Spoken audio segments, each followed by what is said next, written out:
थोइबी यंकोपम पाकपी के मनितोंबी तिंगुजम थागतचरी थौरम सरु याबिरप्पा नाइना कमरामबम थागतचरी थौरम सरु याबिरप्पा थौरम असगी मखा चथजरप्पा मथंगी खंगी मथंग कोला लोखसगे hello hello hello good evening sir good evening तराम नोक्सरी मिंगल फम गा हाइबियो फोन तौजरे बाय कोयनी ओवाली कायदगी लाइसेंस फोन बियामदी लाइसेंस लेंहल देबीने सर तराम नोक्सरी कई मथेन चाबिख्रगे ngasijibo सर ngasiदी कांसोय थोंबोंगा बोरा हबोंगा जाजरे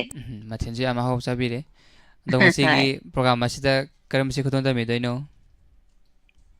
सर ngasiसे कोई डॉक्टर हेमोगी हेलोइदा सरिता गजमीर का आरके कैकुगा नि न संगिनबा चोललो नंगी खुजो की सिंगुना हाइबा दीपो आइखोंगी मयक तजी सूरचंद शर्मा न छैरानुबा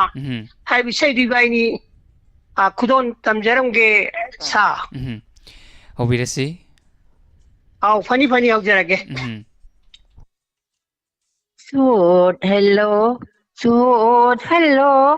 Nangi kujoki isingduna Sud hello Nangi kujoki isingduna Ingla laja sinate khadhale Aigi haksa sinbathungna Leptana Jaisilako Nangi inglaba irikshindo Oh my darling I love you My sweetheart I love you I love you Awat patana thalaba Nangi punsido Aigi terang malang punsisida Naning tam nahin jararo Saning batasa Chening batachet Tingning batahing Kuning batakoy Ngawning batangaw Oh my darling I love you My sweetheart I love you I love you Nangi thauraba nungsigi tinkana yurari Tamlambada nungsi jaina kholche Nungsi not hegalai Langkalak liba Thakalak liba Wangkalak liba Nasong langini Oh my darling I love you My sweetheart I love you I love you Sod hello Nangi kujoki isingduna Sod hello Nangi kujoki isingduna Ingla laj sinate khadhale Aigi haksang sinbathungna Leptana jaisilako Nangi inglaba irikshindo Oh my darling I love you My sweetheart I love you I love you Thank you sir Kaino ni Karino pabunga idom saga Kaino romance tok sa leidubo Yam pasaba isay ama idom sa maga kakagana yam pasana kudol tambinakre kakaga idom saga se idom thorom da punna saru yaminaba yam nungsinana leiba family mani tamjaningai ni akoi nasu yam nungai jai thorom masida saru yaminatana atang mani hai tare family oi basing na isai sakminarakpa yaba ai basi atang ba ma he oi dugo chenen na sida idom sa amadi kakana tuna yaudri hai tare asukki matik nuaijai sar do sa keno ta jauge sar hoigi foundation de da adum saruk yaba ngambo oijegi ko sa soidana saruk yabiu soidana ngamba soirasanu ado pabung kaka mu kawi pabung mu kawi ai sina mingau se ado oh my darling I love you ta haibiramu adugo loisalasi Oh my darling I love you My sweetheart I love you Thank you cha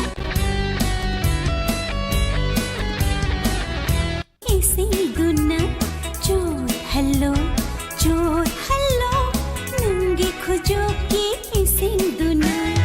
inla lai jesi na dekha thalle aigi hacha simba thuna letana chai se lakho nangi inau jemi live sat se mani na pabiu Devdas RK Lauren Bam Victoria Matum Promila Thangja Manjana Vimala Konsam Sabita Devi Daina Khwas Boniam Sanabam Mala Matum Promila Taram Nuksari Naurem Ibemhan Sabita Devi Robi Thagachari Lorema Victoria Daina Khwais Boniam Thagachari Taram Saruya Birapa Thangja Manjana Sobita Devi Soibam Thagachari Taram Saruya Birapa Purnimasi Khaidem Thank you ngasigi nauna sambira kraba kudima pu amukana taram noksari naubi oina sarolen ubada khoidi nokpada sire haiba sibe yade ko naubi sibe yadre yam wali noi ngahangi tektar duna ahan mani yam leiri hantakti kaida lakani khangbrai kabuta da laktoini kabuta da koi laktoini thangja numiki pung mapan makai tawa matamda entertainment program kanana ngami yengnasi kabuta da laktori ai khada tuda hantakti mam keno doina phammaroi maningda moigi tongana tractor hai doira akhoi posai hafam do maningi do kai kauge trailer tongoroi film noin tongge mamangi kabuta gi samaina pair ga thobagi mamang do engine do flame do adu da phammaga aina nungsi nangbu kaida leige na thilak tori hantakti nungai ni matang caller to packet sage Hello Hello sir Hello Taram Nokchari madam Mingamadi lefam haibiu Sir ai Romita Naurem Kasing Bazar dagi sir Madam ngasi se kari mathel chawi khrage Sir ngasi yongcha ka luga irole Yongchak Hoi Yongchak nataba madudi khangbidrabo madam Amana sa tunghan bi irole tunghan bi ngaweba hoine dumai hairadi phai madam tunghanbi iroladi tunghanbi iro matu sabu chaningi ne tang link sira yam khosho Sar ngang ba mayam taw do isa je pura bharam chu ado madam kabuta gi am kenogi mathak tu da tuang lak tori mit uisalong tang hape tang ningjang biu kabuta dugi engine yorok pagi am maton do mai thangam gi adu da aina phamgane ko aduga nupa thilak tori keno thangjan numita ngai biramu kaksinglom Hoi lak ngai jage sa kaksinglom lak Hoi Ado madam thoram asida karam besai khudal dambigani Sar kanogi maisak film dagi isai amda saru ya jage sa isai khudal dambiu madam ado sa mutta thambiu ko asa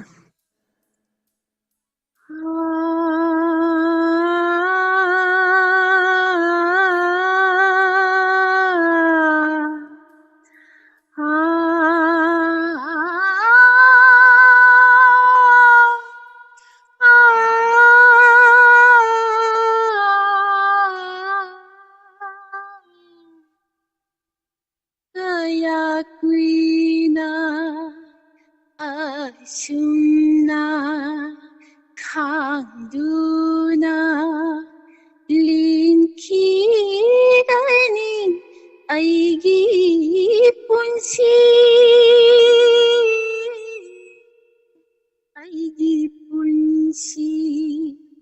karamba mikuta nangi wakhal karamna थादोꯛꯄ ngамꯒꯅꯤ ꯑꯩꯅ ꯅꯪꯒꯤ ꯋꯥꯈꯜ थादोꯛꯄ kaya kuina asumna khangduna ilaro kanagi makadasu hairaro pugningi Pambasu idom tarak lil haurage khang haurage apam nungsinat thalaba ngasigi taibangda adubu karamna थादोक्पा ngамꯒꯅꯤ ꯑꯩꯅ ꯅꯪꯒꯤ ꯋꯥꯈꯜ थादोक्ꯄ kaya kuina asumna khangduna aigini khanduna lamlanba mabu lutuna thamluri thamoinunda mairi thokna sakhasanu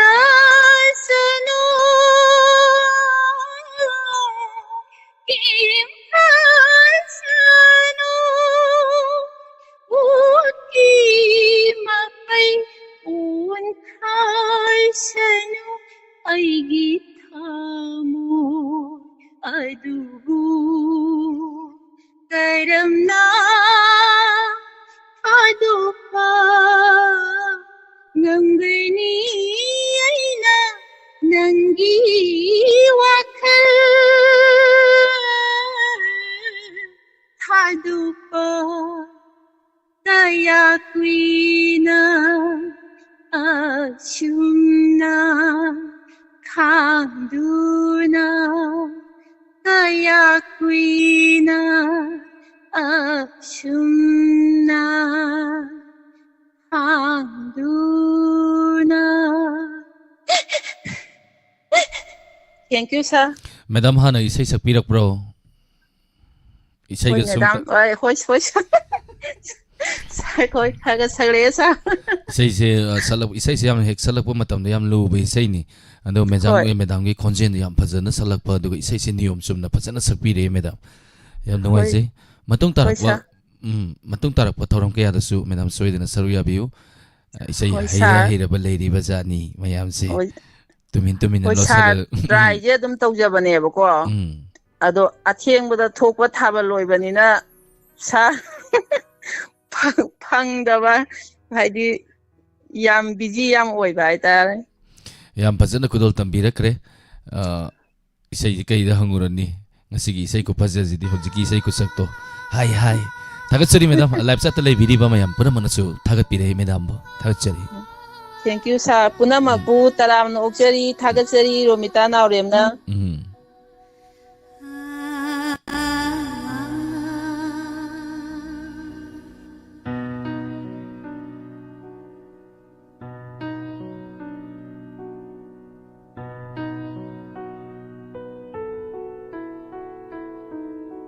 kaya kuina asumna khangduna lin kigani aigi punsi maya tongam abe khangembam konthok jammala apollo singtham devadas arke isai motum promila thagatsari sagol hawai lapam uti थागतसरी सगलवाई उतिया ऐसे मिंगम थोन तारी सगलवाई Teriosan थागतसरी थरम सरुया Birappa संगलवाई once again thank you ngang biton nongthombam थागतसरी थरम सरुया Birappa Purnima Thoksom थागतसरी पाकपी के नाउबी ओइनाम थागतसरी थरम सरुया Birappa बानिस Binasaki Devi atokpam toibi yangkokpam थागतसरी थरम असिगी मखा चथजरप्पा मथंगी कोलदा खुदोंचा पिजगे hello Hello, good evening, sir. Good evening तराम नोक्सरी मिङले फेम गाइबियो Try to say Thoban Thogan Karan Bidagi Bidiani. Madam के मेथन सभी Kharge ngasi jibo Ngasi Shara Sandi and Wanare. फरे फरे the madam ngasi gi program asida karamo kuthon to migini sai Heidi Hejade Sagi, Shayam Tamatam Tamjarake Toban. Madam Paradra. Loik out Tokara Soziki, Lap Kidama, Lapjar Kitaya Pasabala, Uti, or whether I have Kakuri Shagalina. Madam हो बिरसे Okay, I guess. What do only Kangi Ivy Kungai Laila Nishitoirabi What do only Kangi Ivy Kungai Laila Nishitoirabi Yenure Orure Mafang Kudinda Lite Langumbi Jamjara Vini TV Lite Langumbi Jamjara Vini TV Aing Asa Kandabi Awa Anathidabi Momo Nokjaraga Pinjavili Aingata Kandabi Bawa Anathidabi Momo Nokjaraga Pinjavili Kalak Nai Haulai Jadabi Humang Vanda Hindabi Shukeke Danani Thidabi Thajana Ikajabi Yenure Orure Mafam Kudinda Laite Langumbi Jamjara Vini TV Laite Langumbi Jamjara Vini TV Aigidi Thawai Uiribi Nantani Aigidi Punche Oijagi Nantani Aigidi Thawai Uiribi Nantani Aigidi Punche Oijagi Mapung Mapukudi Aitagi Oibiyo Jamjara Vinambi Kundali Tanur Yemuri Oruri Mafang Kudinda Laite Langumbi Jamjara Vini TV Laite Langumbi Jamjara Vini TV Wakti Ule Khalibi Aigi Kungai Lira Nisitoyabi Ilure Orure Mafam Kudinda Laite Langumbi Jamjara Vini TV Laite Langumbi Jamjara Vini TV Lojaya sir Thank you yam pazana khudol tambirakre pha de ajana ramaga loibo ekta saktori yam pazana pha lerami Sadum Sagi Shay Sana Takpa Shading Loy for the team of the Diablo like this and Lloyd Danning Bapupa. Thank you And Sawum Divungasi Karimatian one of Bigagisa. ngasigi mathel se welcome iron ba In my how can you do? Howie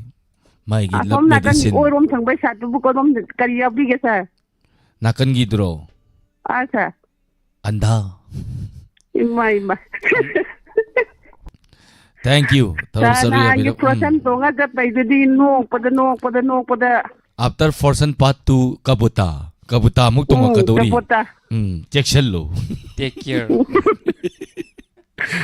thank you madam थोरम सरुया बिरक थोरम मसी Thank you sir. Nasigi isai je Delhi da leba ka ka je entada ticket to je isai ne. Sir. Nangumbi jamjara bining TV laite nangumbi oi rabi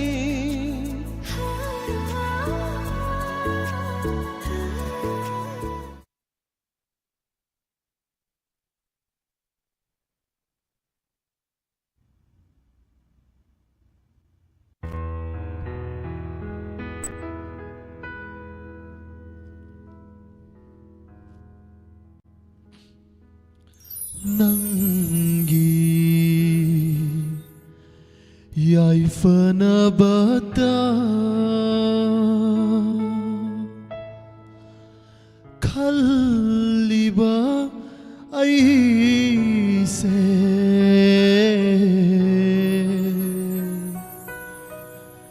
Ninda tawire Khang ba ngâm lờ rồi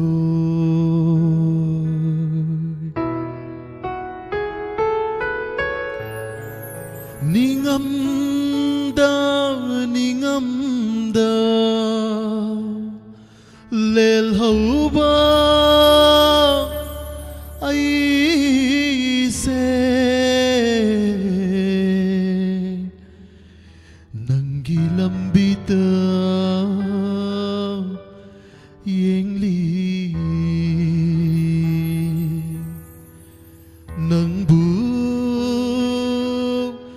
lag la roi dara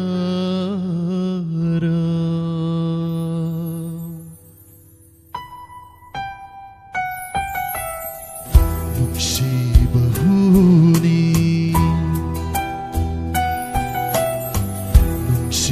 Bahuni aina hana khanglam lava karigi asu khoidaruni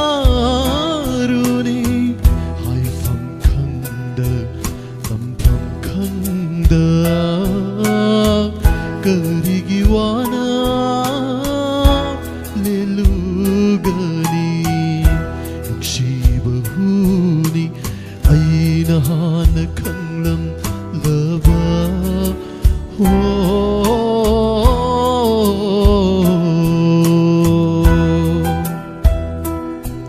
Inau Suzuki wa ahoba mam to kubiyu love poison nusiba si huni nusibana migi thamoi bu harau hali nusibana migi thamoi bu hatok Elan bide maram maduna isai me se am fazaba isai me wa hau kubi inau Suzuki damakta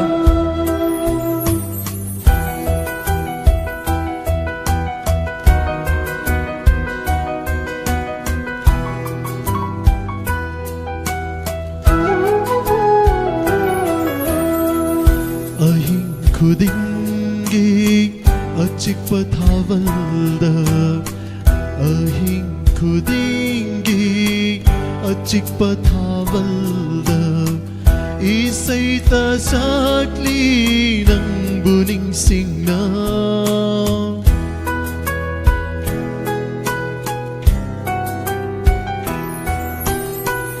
ahing khudingi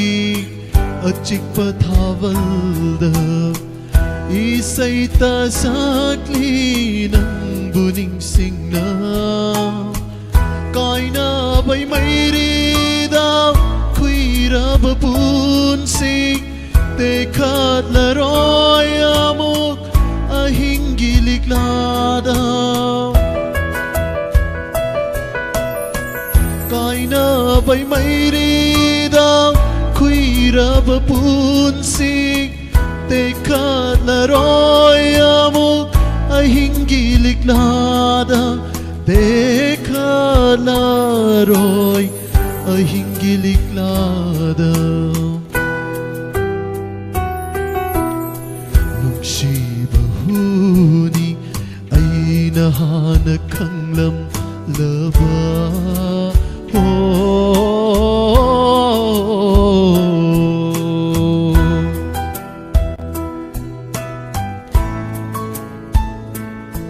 이세이씨 ꯑꯩꯈꯣꯏ sir ꯖꯦꯝꯁꯅ ꯁ꯭ꯇꯦꯖꯇ ꯁꯛꯄꯁꯦ ꯌꯦꯡꯖꯔꯒ ꯑꯩꯅ ꯃꯇꯧ ꯇꯝꯂꯒ ꯁꯛꯆꯕꯅꯤ ꯁꯣꯏꯈꯤ ꯂꯥꯟꯈꯤꯕ ꯀꯌꯥ ꯌꯥꯎꯔꯁꯨ ꯃꯌꯥꯝ ꯄꯨꯝꯅꯃꯛꯅ ꯉꯥꯛꯄꯤꯒꯅꯤ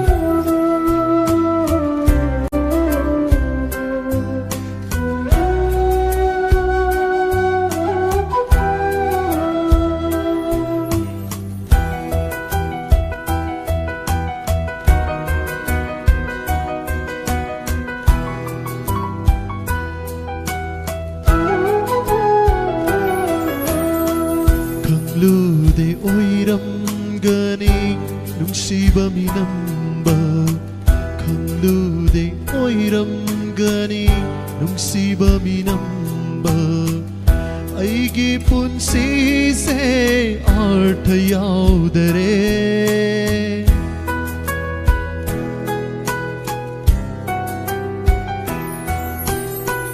ꯈꯪꯂꯨꯗꯦ ꯑꯣꯏꯔꯝꯒꯅꯤ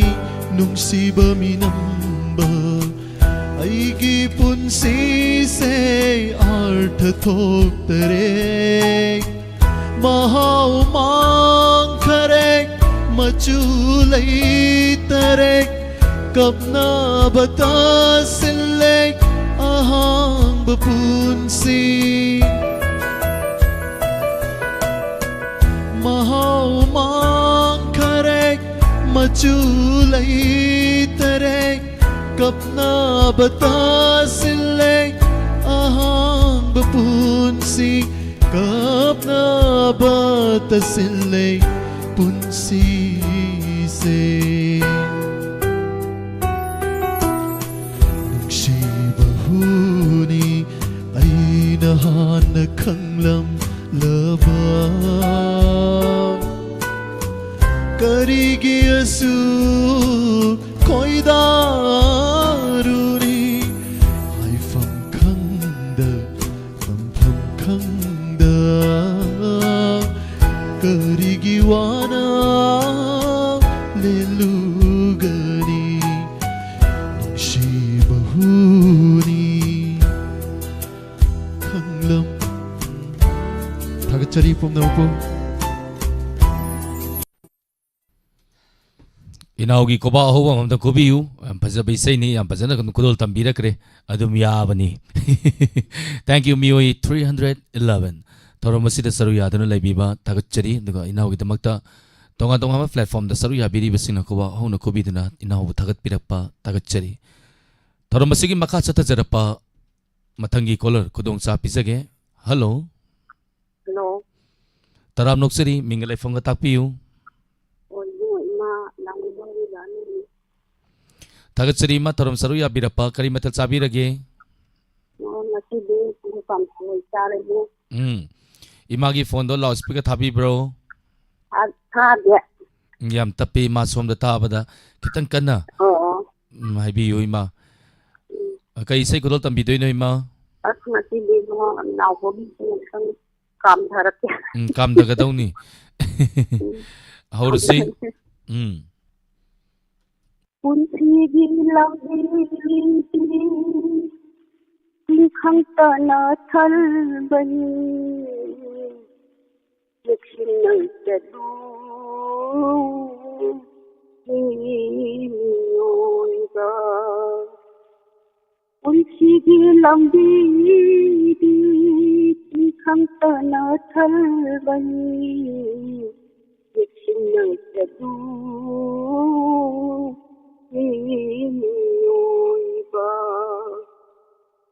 Khang amagi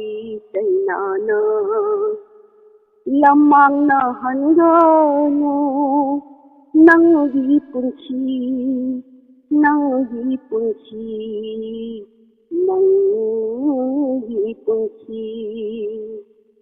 punchi di lambi di khang ta na thal bani nang selu inoiba khang na yoraba na khoi chu lo na sai na khang nu lo na sai na khang nu ting khang na yoraba na khoi chu lo na sai na khang nu lo na sai na khang nu tâm thuốc lâm lý thuốc lâm khang di chân na chắc chi na vợ lấy ba tai băng chắc chi na lấy ba tai băng cuốn chi đi làm đi đi không tơ na thân bên việc sinh na sẽ đô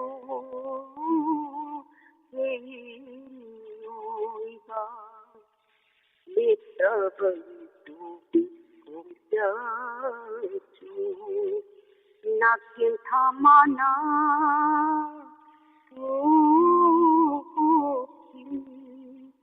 biết tơ vẫn tu cùng chờ chú na kiên tha ma na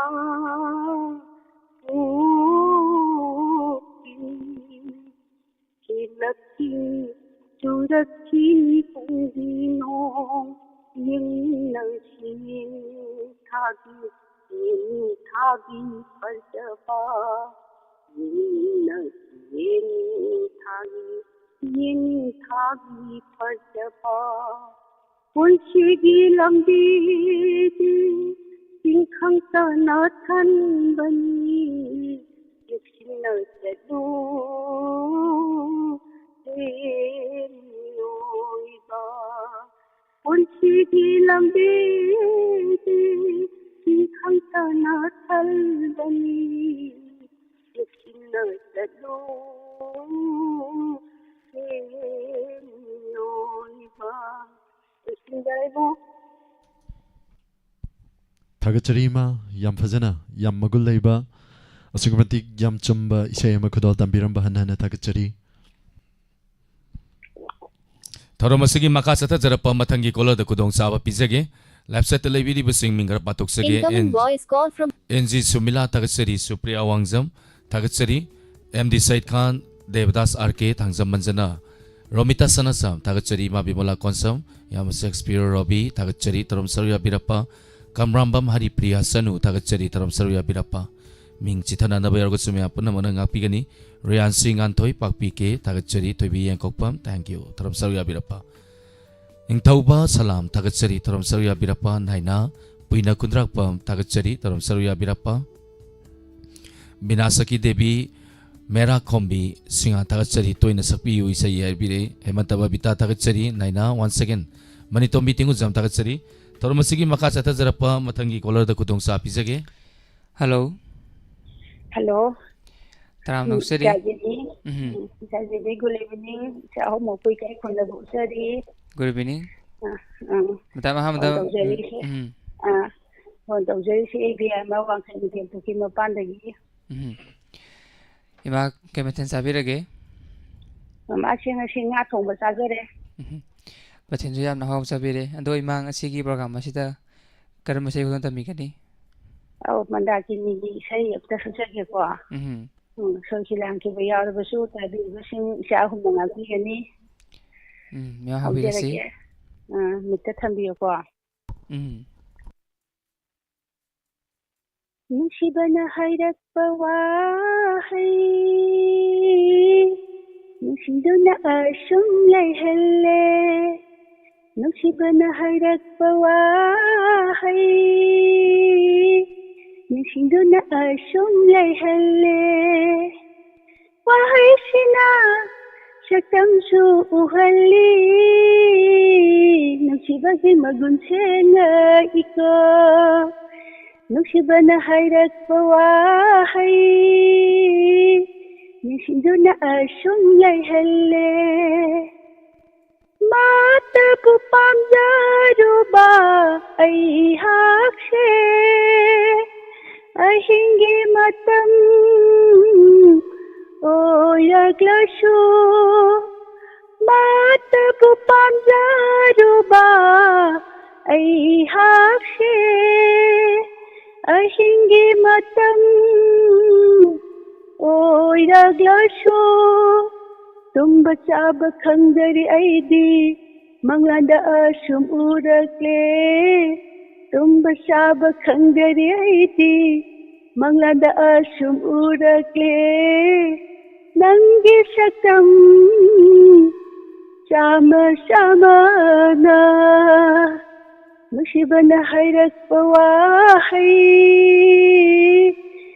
nisiduna asum lai halle Nusibana hayrat pawahai Nisinduna asum lai halle Kalita konong si Maya se Nung si wakalda Ngaw halle Mata pupam jaruba Ay hakse Nung si wakalda Ngaw halle Ningol oy bi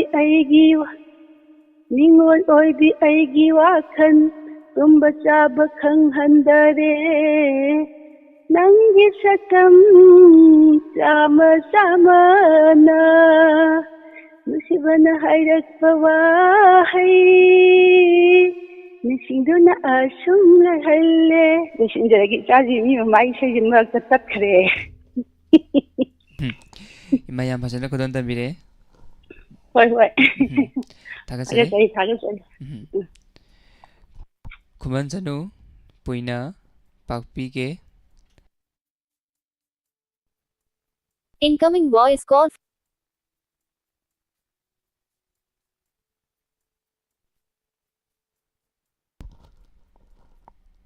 Kuman janu a Thoibi yengkopam taram nokseri Ningthaupa salam MD Said Khan Thagasari Waikom Thoibi Devadas RK Naure Mission Susila Okram MG Sumila Memso Wingangom Inau Biloi Tongba Malotun Jam Thagasari Taram Saruya Birapa Nine Runi Okoi Jam Thagasari Tauram Masigi Maka Tarakpa Matangi Kola Kudong Saba Pisagi Hello Hello, I going Nando. Thagasari was Anando Taram Saruya Birapa Kui was I consent Takidaba Madam Marata Tahan Yano no I say call fang the Basing the Kudong Sabi Vidana Madam Marta call Samana Tauramasi Saruya Birapa was I was sick Nasiti Matal Sabiragi Kansoi Sai was a Nasi. Was Alan Toxeri but Tauramasi Kai Secular Tambigani. However, Budina Sakpa Masiki the Mulata, which I arrived to Sakak. How will I say? Masiki the Magla O Nung Siruba Masiki the Magla Tatokluba Mitki Pina Iche Nairakle Laikang La Oiraba Unsi astida mayol kang laba amoy lakada oh masigi damakla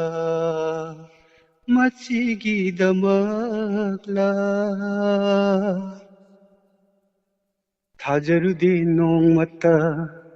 ningsinglude amukta Kaina bagi awaba ningamda bacaina ko hajarude nong mata ningsinglude amukta kaina bagi awaba ningamda bacaina ko pirare ngasita hanglare thamoida laikang laoiraba Unsi asida mayol kang laba hamoy lakada 마치기다막라 마치기다막라 동나리바 ngaktana nungsibagi pantungla kainabagi chainadi natabara nungsiba 동나리바 ngaktana nungsibagi pantungla kainabagi chainadi natabara nungsiba 본치기 와항니 타모이기 빠쿵니 이탄따 항자바 이돔 쿰자바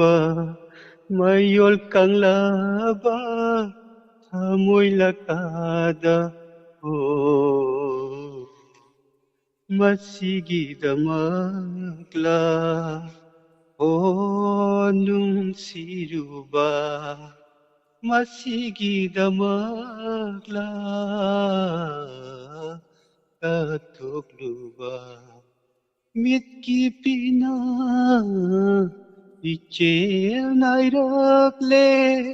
laikang laoiraba punsi asida mayol kang laba amoy lakada matsigidamakla 마치기다막라 마치기다막라 감사합니다. 타겟처리 sir ꯌꯥꯝ ꯐꯖꯅ ꯏꯁꯩꯁꯤ ꯈꯨꯗꯣꯜ ꯇꯝꯕꯤꯔꯛꯄ ꯍꯟꯅ ꯍꯟꯅ ꯊꯥꯒꯠꯆꯔꯤ ꯃꯊꯪꯒꯤ colour ꯑꯃꯨꯛ ꯂꯧꯈꯠꯆꯒꯦ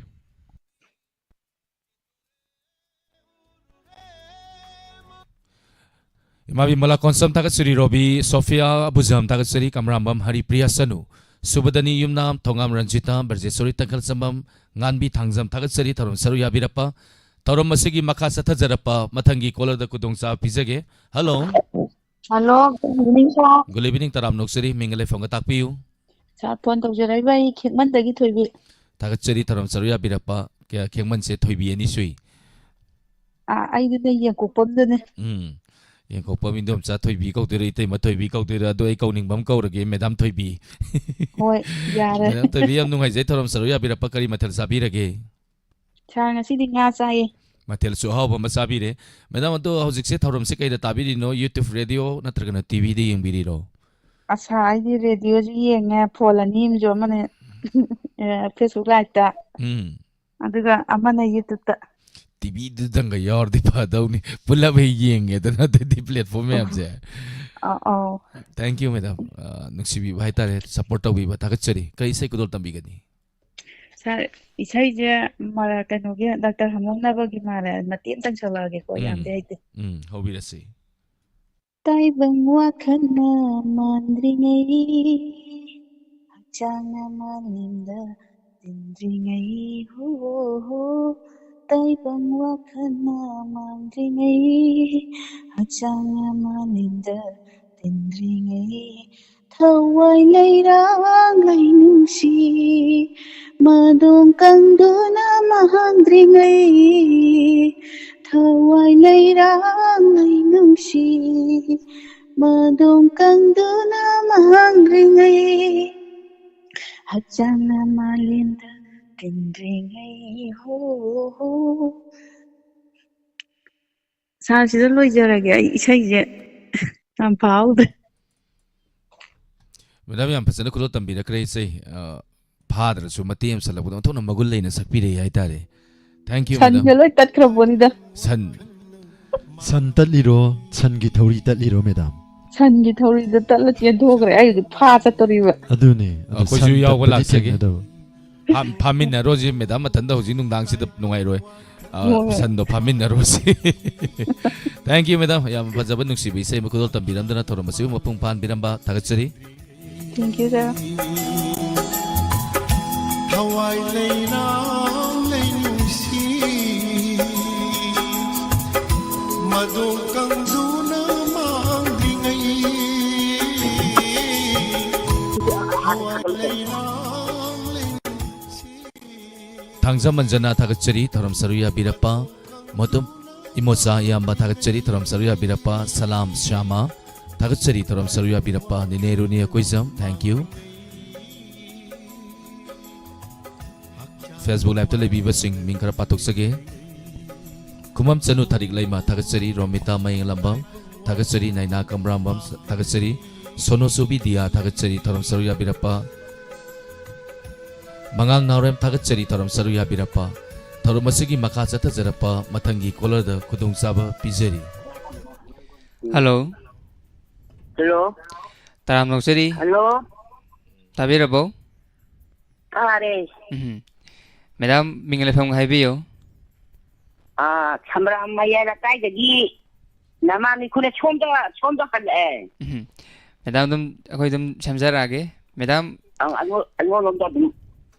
मैडम 아게 안고놈도 할래 मैडम कर्म से खुदों तमीगनी करी करी सही सकपी दोइनो इमा हेलो तारबो तारे तारे मा करी सही सकपी दोइनो वो 이디 파이를 남다니나 가이나 부토고 이세만 된다 살게 되고 kaina putokpagi hobi resima 그러게 예무 이따라다 삼체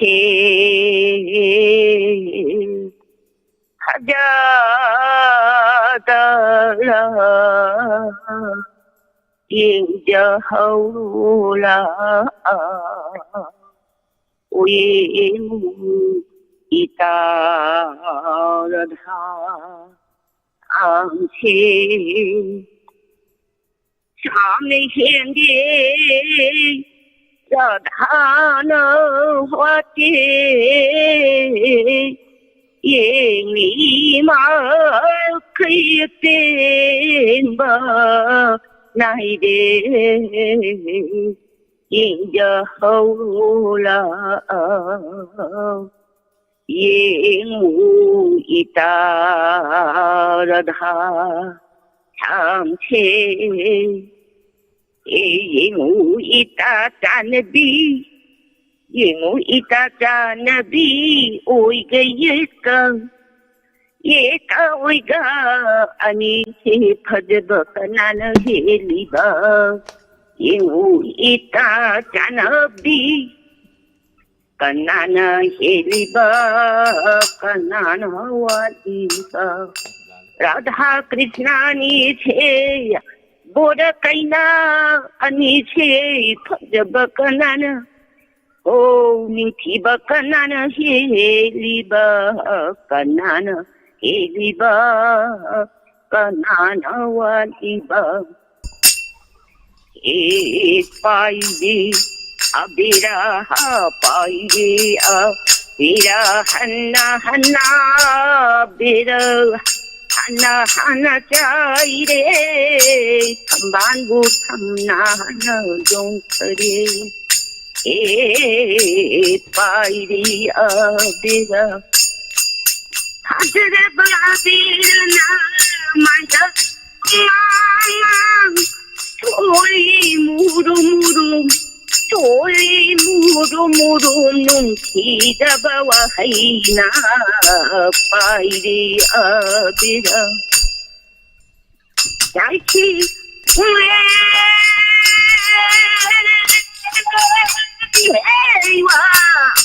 wa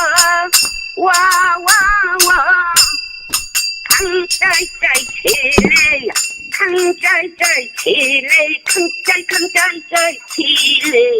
강우 마치리 강우 하이나 빠이리 아베가 버천떨리라 로이레 라다 비서 보타 커리 버천떨리라 로이레 야 원래 로이제르게나 imai sai do mu lohong ni ngai ko अमुक लुहोंगनिंगे आइसिने खोइदि को इसैसे तारुबदने अस कैनोमनि थमोइदे गाजे ट्रिंग ट्रिंग लाउरे इसैसे बसंत लीला ओइरे येतकी करी आइबा ओइगी लमदांग ओइ ओइबा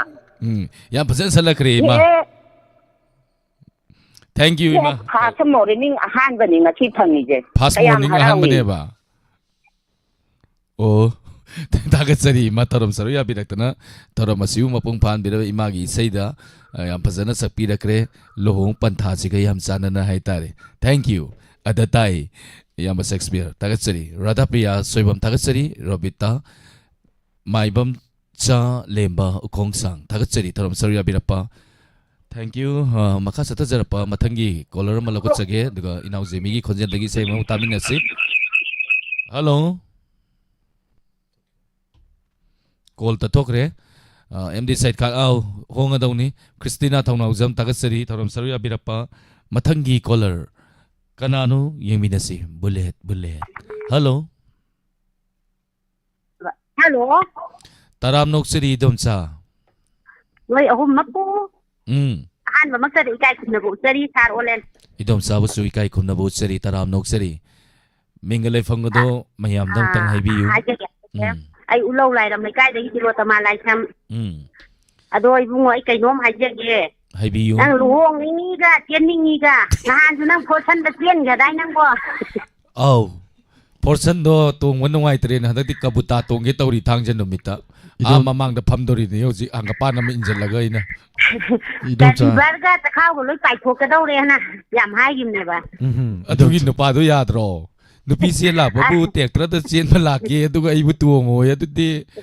yum dagi pakat ra se thora pe khara pakala mi hun ding ding chong ya portion da tong adi liver kien ta ni. Mani. Ma hantaki ai tian gumba kai no gumba da koi la ni tha gumba da. Choi roi. Idom chama se akoi iche nahan gi liver kien ge to do pen rimale hantak na mu heart oina kel hodo male kabuta da tong lani. Hoi ne ma je kai no ma yum pan ba khang man da na arak ba ma gula di tha da ge ne ta ngai la lei ba ni go. Ngai la lei re. Ai amma su kai ati khang ba mi oi ram do man de pu la ge ne ta phor san de ta hona ri ni. Dijan no to da han la ini adu dai tong ba so nga moi chien ma nga moi ku mo ba adugi matung da portion da mu thauja le kada ka na tha tongi madu da gi de sat an nusi na yeng do moi ta mo na ko do ta mo na ko nik pani na ko maka thangjan da mitamu sana ra si dom sa mani maka adu mai to ati da ti de in sai am sakke ai wanda ki je taw yeru ta ba ko ni puna makana gi mathong mana ma mukhang na dram ma ti san gi wari ro ado ai do nasi kual phangam ne kai ya patan sa again tangjala ko how to say them sa ko ja sitra gi hen ma taw tam ge ngai ja ge pi o tan ja khang bi ro nang nai gi khali Lady aina nang bungai na Tham lagi nung sinang bumita Tingge wakal nanggi Timbal na hai ning bawai Lauro thamoy Tham lagi nanggi thawai da Puge mita nanggi mi thieng do nung si ba ai gi ut ke mi no yeng na ba nang gi mi na ngao han ge ai na ngai han ge oi ja ge nang bo ai ta gi yeng bi ro ai bo yeng bi ro Oi jage ai chu nang tagi ai che nang gi oi zaro nang gi ni thamo ai nang gi mita thambiro let ꯉꯥꯎꯖꯔꯦ ꯊꯃꯣꯏ ꯅꯨꯡꯁꯤꯔꯦ ꯅꯪ ꯑꯩꯅ ꯌꯦꯡꯖꯔꯦ ꯇꯨꯃꯤꯟ ꯇꯨꯃꯤꯟ ꯄꯥꯝꯖꯅ ꯉꯥꯎꯖꯅ ꯑꯩꯒꯤꯅꯤ ꯅꯪꯁꯦ ꯑꯩꯒꯤꯅꯤ ꯇꯥꯔꯤꯌꯦ ꯅꯪꯒꯤ ꯋꯥꯍꯩ 우리의 남긴 민호 눈시래 낭시 나오자래 띠게 와크는기 찐발나 하이닝바 와하이 러로 타모이 탐라게 난기 타와이다 타와일로 산게 괜찮을 않나 이놈 사나이 세 사이도 이몽데이로 이놈 사나이 세 살이도 이몽데이로 짝선다니 이놈 사이 세 작품가도 어디데이로 아두도 눈치 잠잠이에는 루옥풍이네 꼭그래 동안 마삭 상대이네버거 동안 작장이 같은데니 아두 야이 야 바즈나 kudo tambira kare isa yano honoba duga te ne ni te na khongjil lambai do inom sagi hoi madu ni kwai dai mong ta kri si dom sagi sai da hoi hoi thank you dom sa ya hai bi thagat sari dom sa thorom saruya biraktana thorom masiu mapung phan biramba mathang tarak pasidi now Jimmy dagi say makudol tamjage मैं अपन नमु तामिन से madam Ramita सन समय लोरक पते सोइदना सक्सेरके करी हैनो लैरांगी लैनमग लैरांगी सिकेराव के फंगदे अइना याम dance तौर पंगांग the dance तौर पैसैनी लैरांगी लैनमग लैरांगी लैसक सुनदेदा हो सुनदेदा होरे लोरक पदो इंसलागे इनाउ जिमी दे मुतामिन से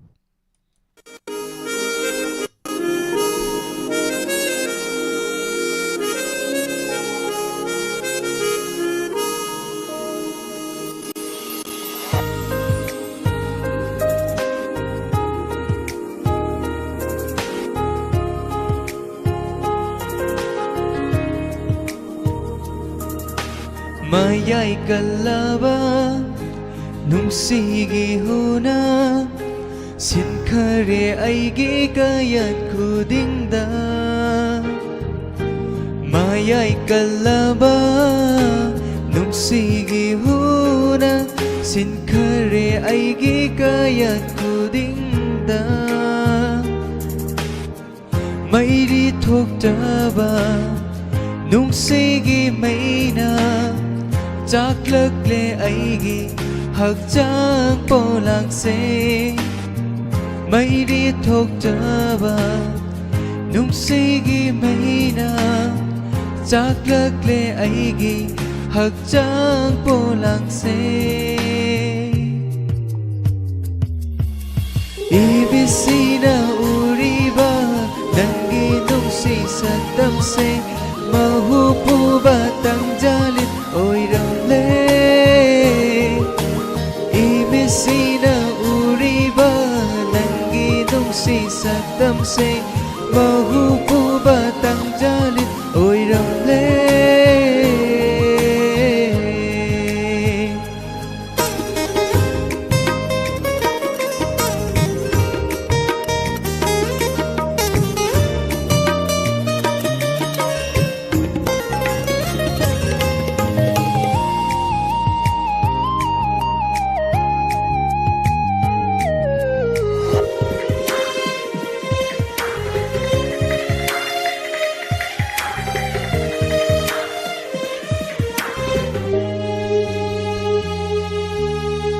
Mayol kang luraba aigi thamoibu yening hulhan beki nangi nungsibana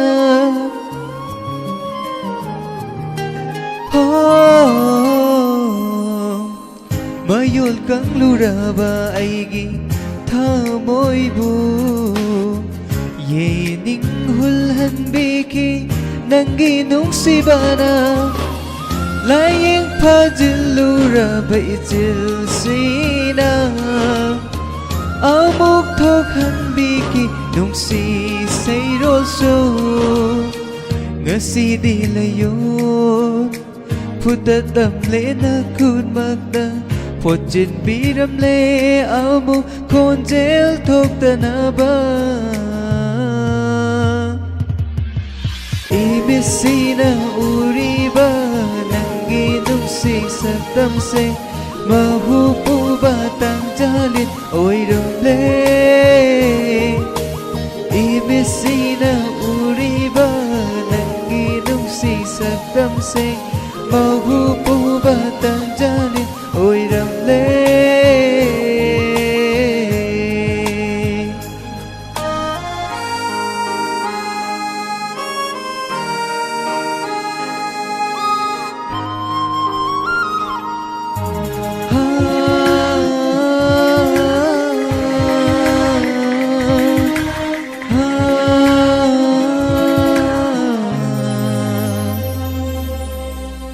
lambi mangluraba aigi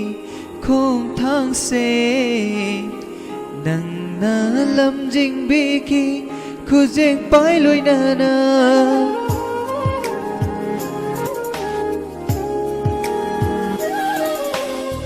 lambi mangluraba aigi khong thang se nang na lam jing biki khujeng pai loi na na Tôn ban ukiraba ipaksida Nai tom tham biram le thauri bunduna Huklam le konggoy Ingak sida na kut magna Thiên thật biram le thauri Tiền dây na thamoy nung da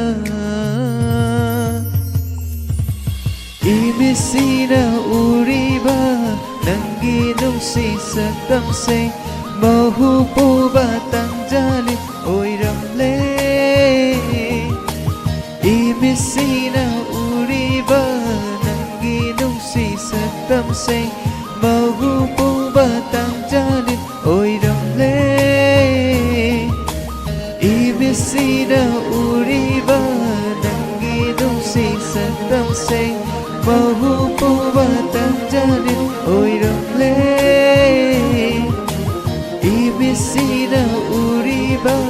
Nangi nungsi saktam se Mahupu batang jalit oiram le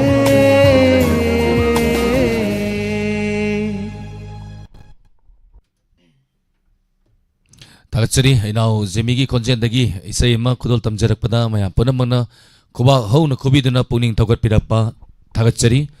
Tagachari membo Thoram asigi aroiba caller lokotsage kananu yeminasui hello Hello, hello Sarole. taram noksari madam mingale famga takpiu Athopamdagi agani sa. atopamdagi kaino airo mingdo Agani aba. aidi atopamdagi kaino agum aina kaino ni atopamdagi kaino aire sibo chine aini kanjari tajaru sibo boko madam tagachari taram saria birapa madam kari mathal sabirage Asi ji ko bidho hoi jare. madam hoji thoram se kai tabi rino Ai phone masada dum headphone ngari hapsan laga dum ta. lantok sari thoram asigi aroiba caller suine kari se kudol tambigani Kano salini nengi sem thagari sa. hobirasi Nitte thamdira sa.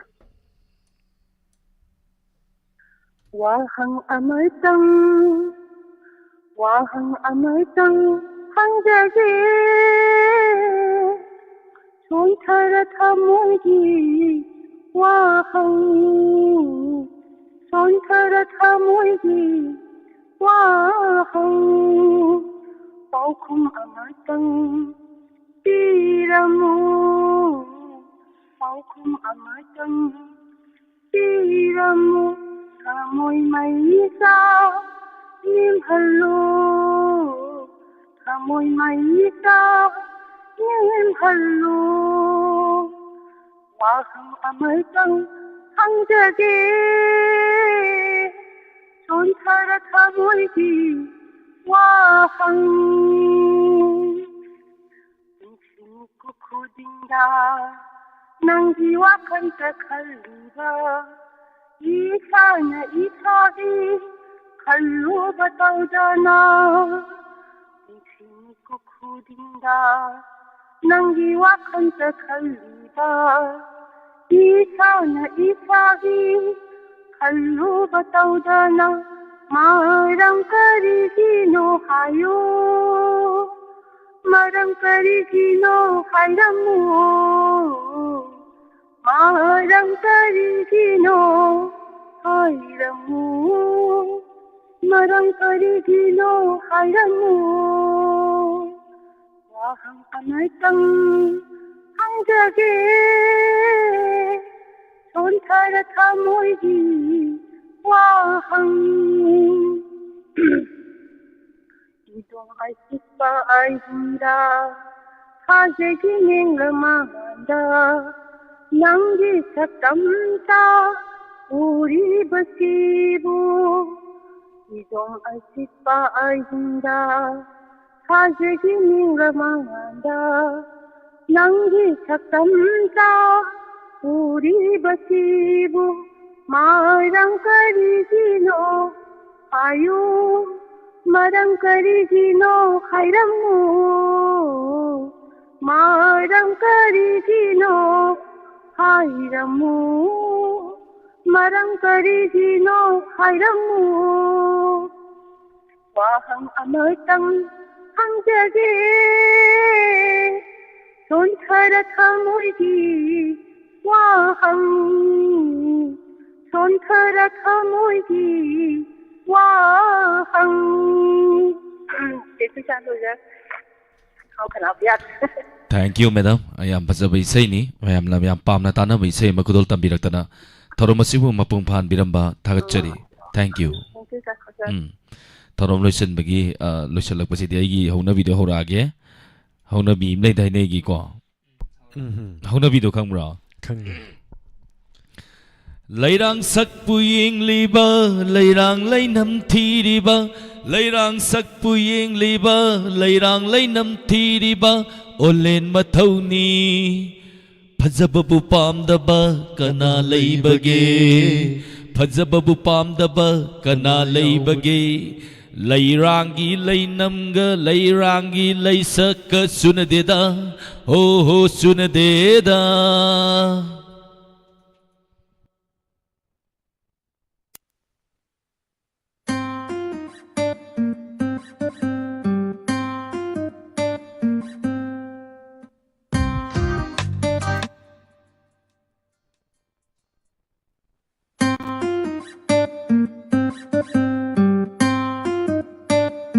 Hello.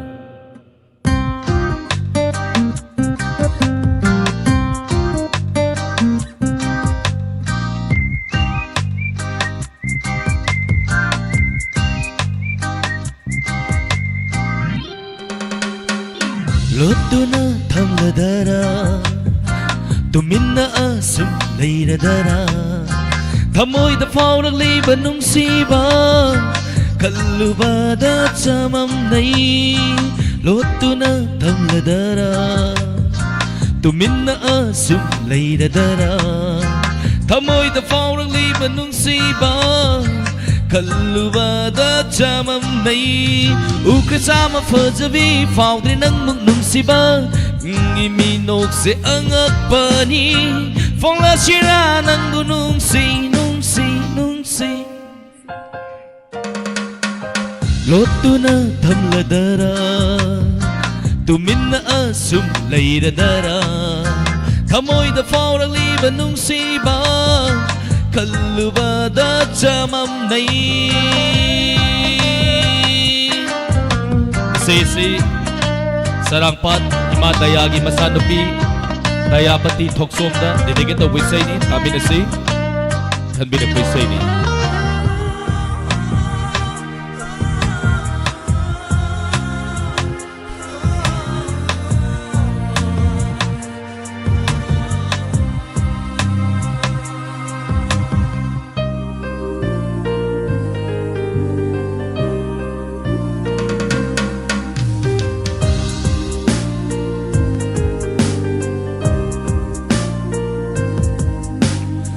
Mangli manglan ama thamoy masu manglan sidasu nagnalak na biri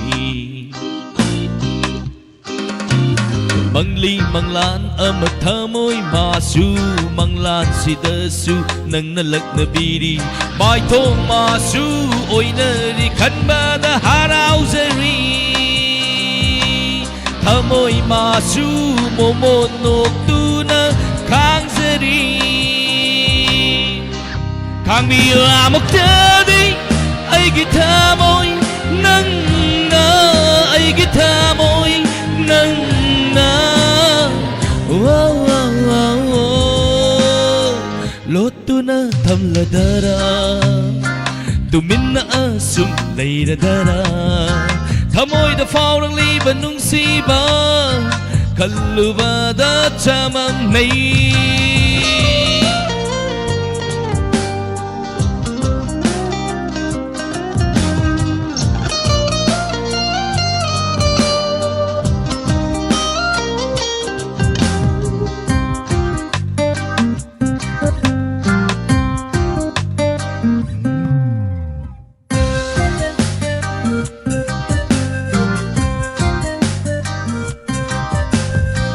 Damban ng bu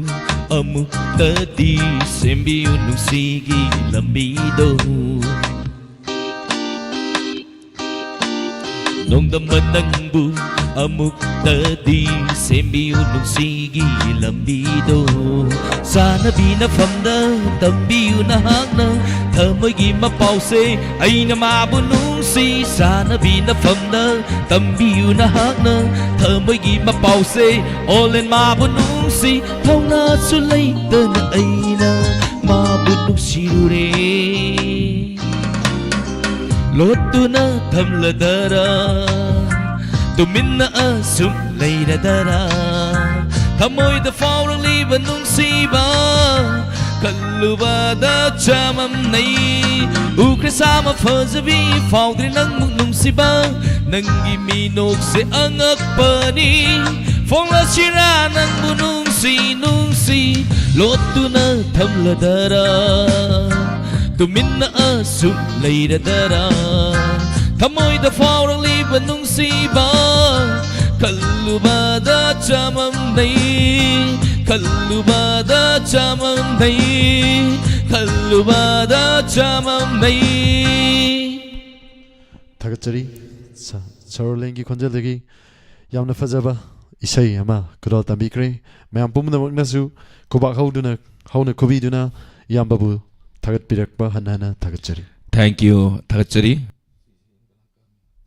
Thank you mayam puna magpuning togo pirapa Thagatsari Hojiki tonga ba platform singda thoramasibu saruyaduna laibiriba puna magpu hanana thagatsage loina thoramasigi makha tarakpa ngarangi sailila makha mutaminasi Thank you mi yamlaba mi singai batare mi oi sahunga sam khara laiba thagatsari loina yo Facebook ta su laibiba thagatsari tonga ba platform singda konjen thoramasibu saruyabidana thorama pungphan biriba puna magpu thagatsari ming pathorakpada Chitananda ba yaragasu mayam puna manangak pigani hojiki yone demi ko khradang mayam dagi lapthok sage mayam puna mapu olen sapam Jemi go jamamadi Surjit kuman cha ahumna khurumjai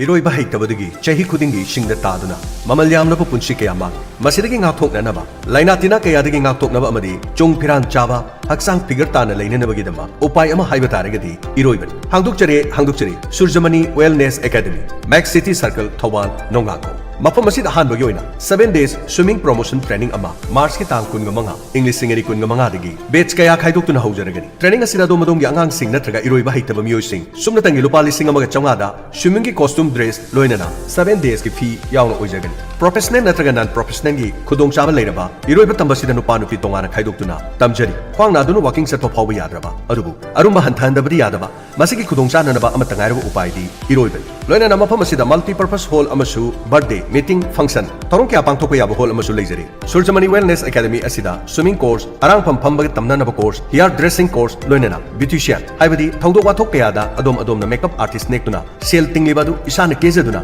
beautician ama oibagi course su khudong chaba lobi akopa marol gi dama call tobiu 8837430743 amukana 8837430743 sana khona bagi sport house ama oriba namdam asida swimmer kaya oina bagi khudong chaba si adomadungi pikliba isa singda ngasi ma khudong chaba si pibiu amuktang laktuna tanabiu Surjamani Wellness Academy Max City Circle Thoban Nongang Khong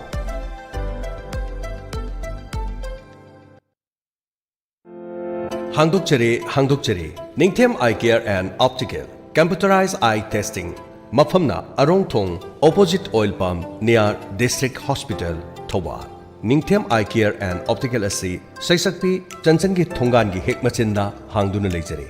Mafam asida tonga ma khudong chaba kaya marum pijare Mafam asida free eye checkup tobagi amadi frame amadi lens ta 30% ta khudong chaba pijari adona season hariba frame adu kariguma tha taruk phawgi manungda dekhrabadi Mafam asida free da sinjagani Ningthem Eye Care and Optical hariba asigi tonga ba khudong chaba singdi pediatric eye care contact lens service comprehensive eye exam loinana tonga ba treatment sing tawjariba sing adudi eye allergies eye infection eye inflammation eye injuries loinana dry eye hariba sing asi mafam asida layeng magi khudong chaba phangbigan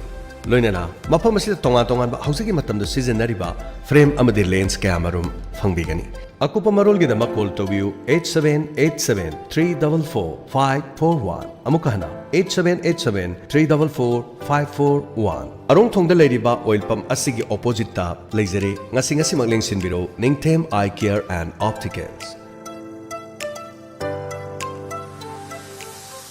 ai khongjang mai kai dei ni ming ne lan du ni ka oi ai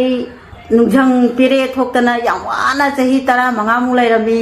che jubida phundame che jubida yengbadagi ai hidak se amtang chabada phagare kana gumba wana leibiramati yengthokpiu che jubida da ana haijari Nungairaba paujel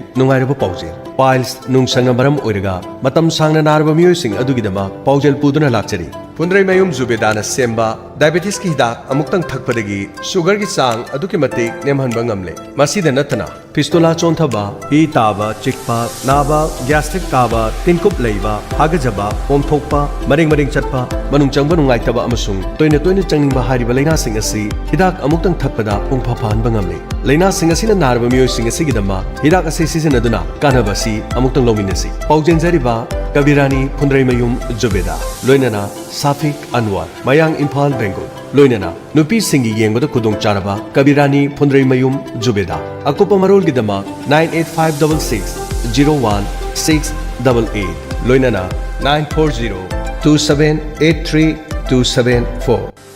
Kabirani Pundrai mayum zubeda gi hidagasi sarobadagi fakiba miyu singdi Chandra Singh Thobal MD Azizur Rahman Sikhong Kuno Oinam Dinku Singh Tokpaching CS Buddha Thongnawjam Saubi Devi Thobal Bazar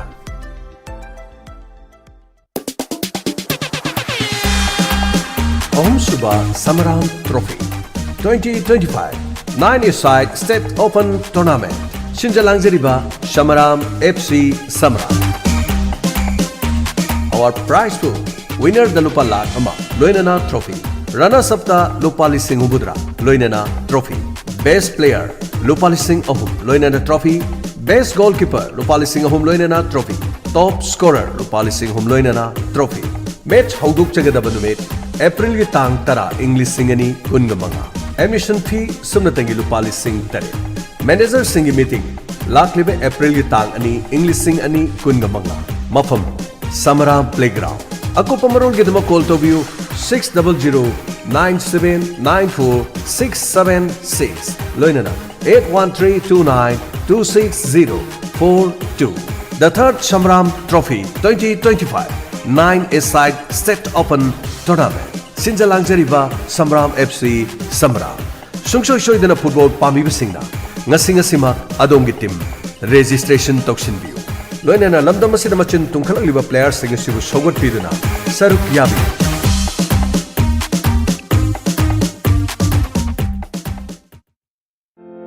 Hangdokchere Ningthem Eye Care and Optical Computerized Eye Testing Maphamna Arongthong Opposite Oil Pump near District Hospital Thoba. Ningthem Eye Care and Optical asi Saisakpi Chansangi Thongangi Hek Machinda Hangduna Leijare. Mapam asida tonga kudong chaba kaya marum pijari. Mapam asida free eye checkup tawbagi amadi frame amadi lens ta 30% ta kudong chaba pijari. Adona season hariba frame adu kariguma tha taruk phawgi manungda dekrabadi mapam asida free da sinjagani. Ningthem Eye Care and Optical hariba asigi tonga ba kudong chaba singdi pediatric eye care, contact lens service, comprehensive eye exam loinana. Tonga ba treatment sing tawjariba sing adudi eye allergies, eye infection, eye inflammation, eye injuries, loinana, dry eye. Hariba sing asi mapam asida layang magi kudong chaba phongbigani. Loinana, mapam asida tonga ba hausigi matamda seasonariba frame amadi lens kamarum phongbigani. Akupa marolgidama call tobiu 8787-344-541. Amukahana 8787-344-541. Arong thongda leiriba oil pump asigi opposite ta leizere ngasi magleng sinbiro Ningthem Eye Care and Opticals.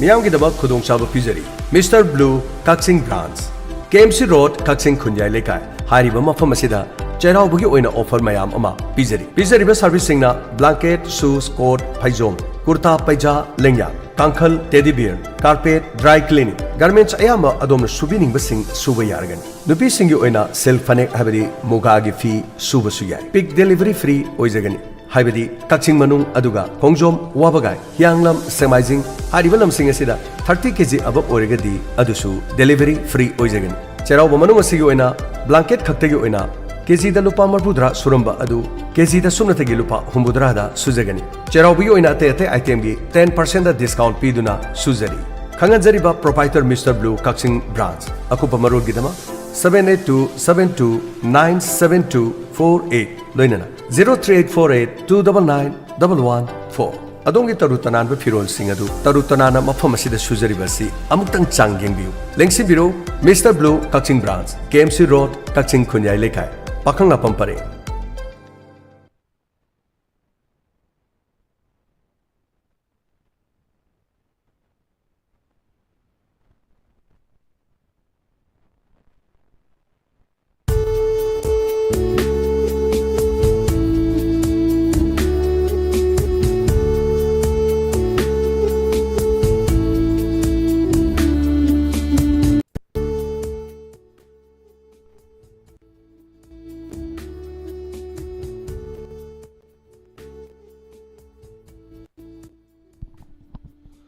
Hojik amuk mayam punna taminasi Light Corner Production na puthok jaba Audio drama Padmagi Ichel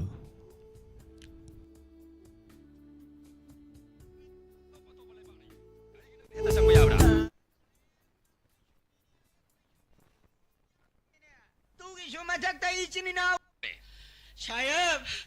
ayak im yongna bahay na khare thuna chachami chibu yadra brne sayab nangbo Alina sentiri na gura manata ayak huran manatti ne ayak bangla liba ki sanpur ki Muhammad Nazir ni ne Nazir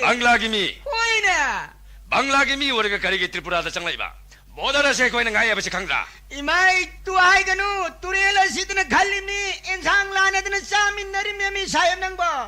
tu isu matakta ichni na gum na lai minnari me kai dia ola pa khit charanu da kari awal pa sabai di amana Bangladesh ni amana Tripura ni atop palai pa ni kari ginang heta changba yabra sayab ma koi shumini aya koi shumini yong yaw tiene tu isu matakta ichni na gum na lai minnari me ola pa khit charanu da pai nang na Tripura da changba yabagi permit yenge kadai piro aingonda jangthok jangsing di permission di yaw di pu permit yaw tena hora tura changli bani ne adu din hak hora ma soi tena gorang mani नंगी खाउडु करी हुरा पजाव की यंगे बिरो त्रिपुरा की मरुप सिंह ना हाबलक पर वही वही खरे यावरी सी साध ने यंगे हारी ब्रो साये बिरो जे बिरो अल्लाह से करी तो याव दमनी ने अच्छा फिरोन खरे के चाने खरे गनी कर से याव दे से लोग चलो नको तांगलो खुद थांगल के कई दो तुरिन थांगलो थांगलो अल्लाह चेक दो तुरी ब्रो करीम तो याव दमनी ने करीम तो याव दे ngasi din hakin na punsiya na kan bilabani chalo Allah kaujile saya chacharani saya baik chacharani te khuda kasi chakatam ni khambra saya asuppa graba padamagi pagasibu hi audana karam lan gadori ba saya ngamla gadi saya jo amak lan biu bangla alai pakki sanpur ki Muhammad Nazir yang jagina ngam sungam loi dab pai Allah nak na mafam masjid hi la pangai dun leyo hi he la paka na mafam masjid thadok tum sakhi ke dum ni kali kembang na Tripura da mohana sang lapatar badi nongmai sna kaptar hale khangra Allah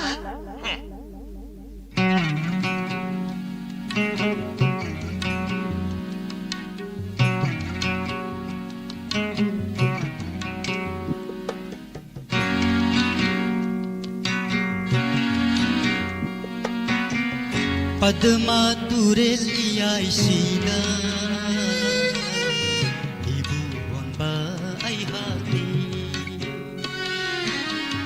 Padma Turelia Isina Ibu Honba Aihati Bangla Macha Kayasu Bharat Macha Kayasu Bangla Macha Kayasu Bharat Macha Kayasu Lambi Gani Ipakse Amatani aingonda Lambi Gani Ipakse Amatani aingonda Padma Turel Iyaisina Ibu Honba Aihati Ibu Honba Aihati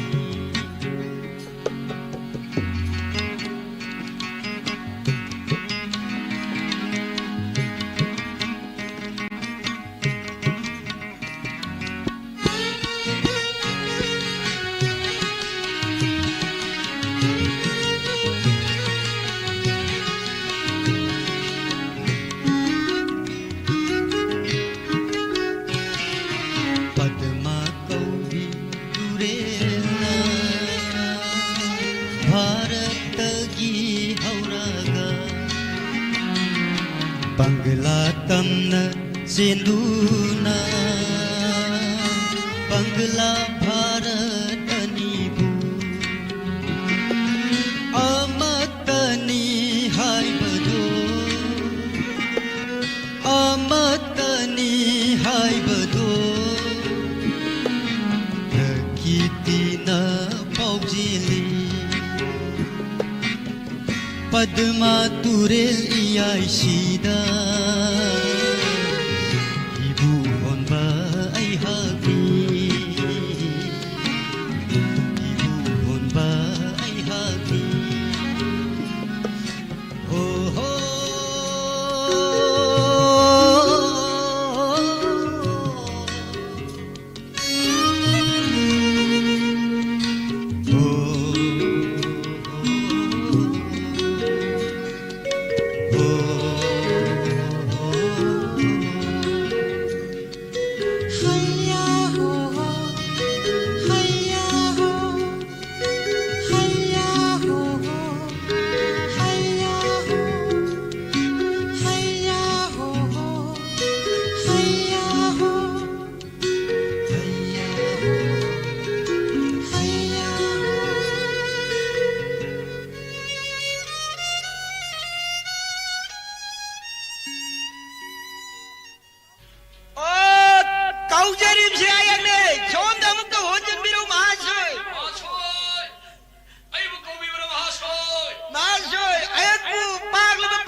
करी लमदम योबिगदब ओरमना महाशय अयक बांग्ला लेबा की चांदपुर यौगदमनी अयक इमिंग न मोहम्मद नाजिर कवी अदु महाशयदी महाशय अईदी त्रिपुरीनी मितेनी अई मीना गोकुल कवी को महाशय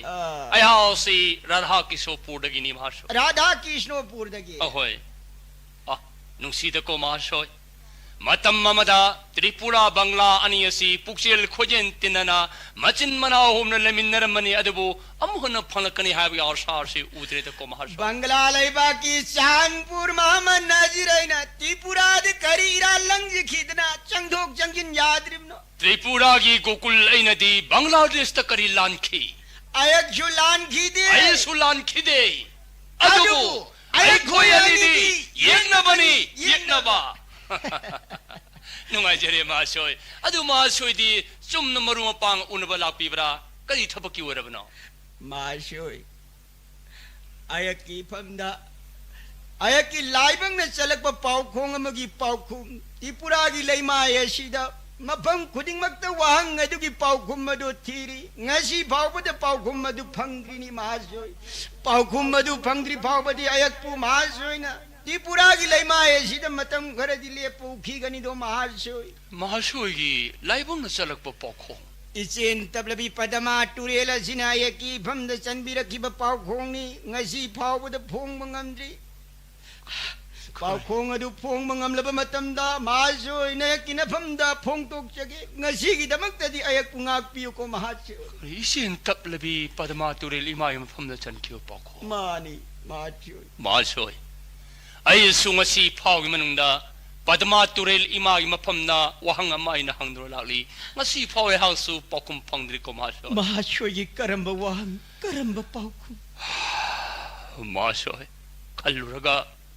अयगी थमोयसी पोब यारक्तेदा महाशय तापियो महाशय सही कुनमुकी ममांगी वारिनी त्रिपुरी से निंग तंबा जाति अम वहलो हाइबगी खोलाव लोनना त्रिपुरी प्रजा के आना कल्ब लांजंग अम चंकी सरकार की सिपाही सिंगना त्रिपुरी प्रजा के अबु फुबी खी अमसुं ओट नहीं बिखी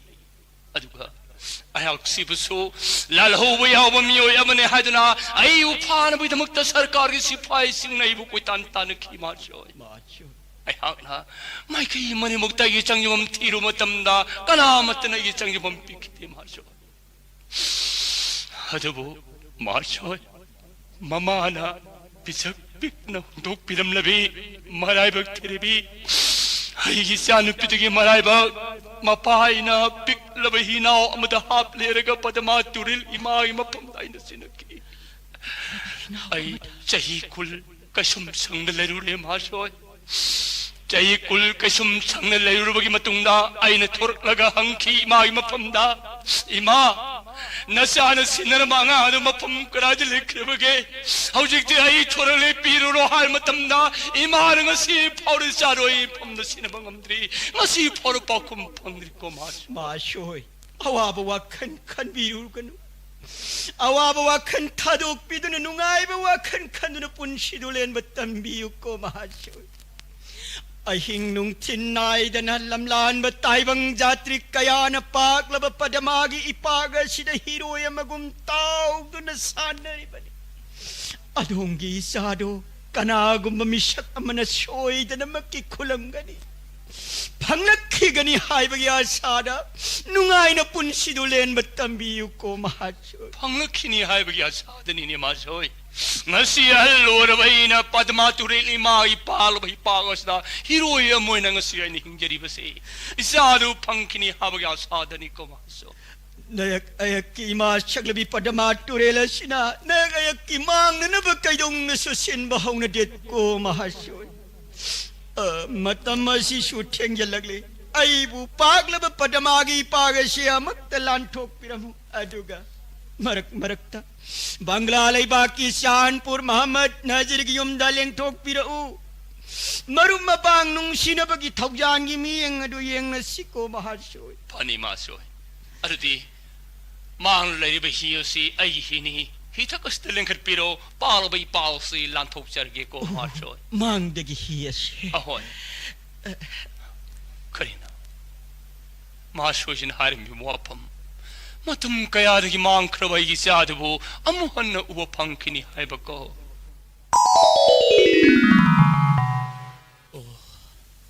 कयाद फजखरब पद्मा तुरेलगी इसेल कयादी कोइरेन मफम असद लाखिदबस ए ngaikhwa nang ai hi aram piroidrna इहे अइदी पद्मा तुरेलगी फजब सिंगसी उरुबदा हि अरानवन पिगने फाउ काउरेदना CPM da kauthokanu ko ngasi khurang khangni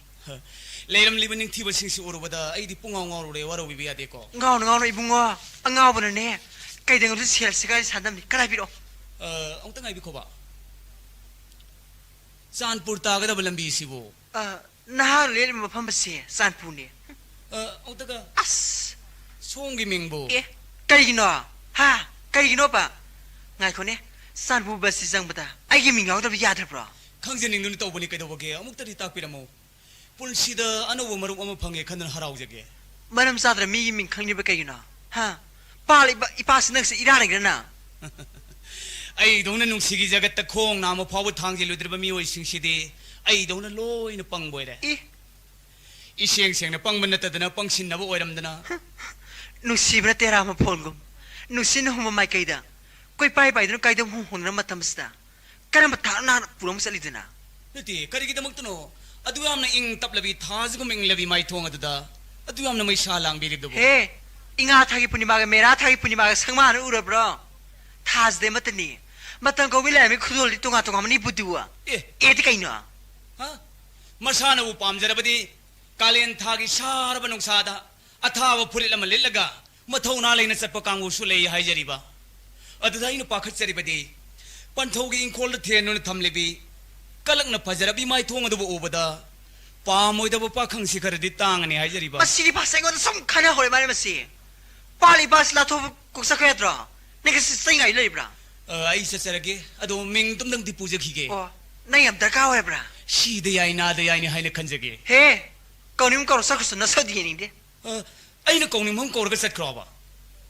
adu dei kok jerage ko phajabi nungsibi nang ai yu kai nang nati ai lanjre phumi ai hajar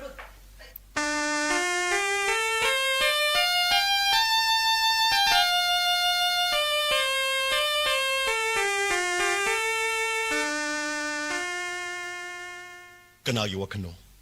असिकपद Tumin लोतन खलिबा पालबा इबा असिदा ताउदुना छाना जरिबे हिनाउ सिंगे सिंगुरगा पुनिने खोदा जब सक्तम म यगलमनि बनि येक पलोइद्री मरन थोले अदुदी मरोन थोलिंगै दुदा पुनिंग हंगनिबा वहंग पुनमक खांगुरोदना ngamba ngamle haiduna aina ningjabagi ona teinaba panghai haibiraklaba मियेबिगे पुनिंग हैबसी onthok na sumaro lekhredako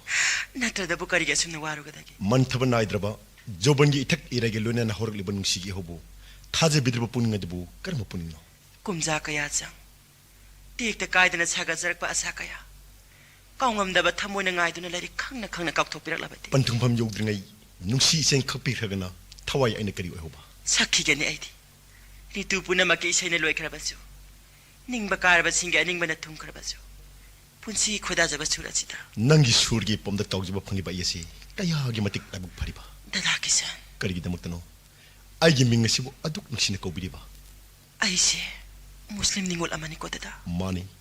आइना मैते पाखंनि कैदोरगे adubo wahlaba dramagi pallado aina karamna nam khainu chapangam gani dada मीन शंब धर्मनी नंगै सुमीन हाइबा काउरबने Renu palladu gi marumda nangna hayeng lotuna laikhrabati thawai aina kari वांगलबा पल्लसबु टेम सिंगे सिनरिबा नंगनै बु लान लोरब करिगिनो अदुगुमलबा सोलबा वाइसिंगदो Kishan gi famda amuk khana palakano aigin haibada pakchi deni renu thawna ado hanbana punamusingdo nangtana sakti ne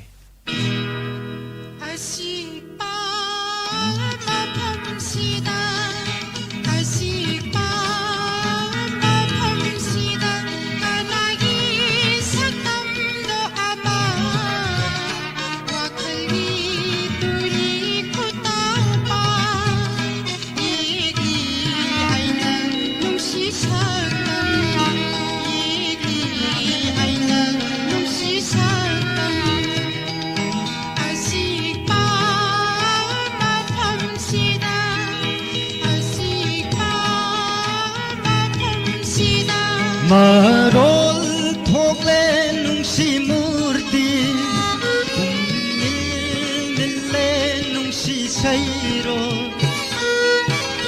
Marol thogle nungsi murti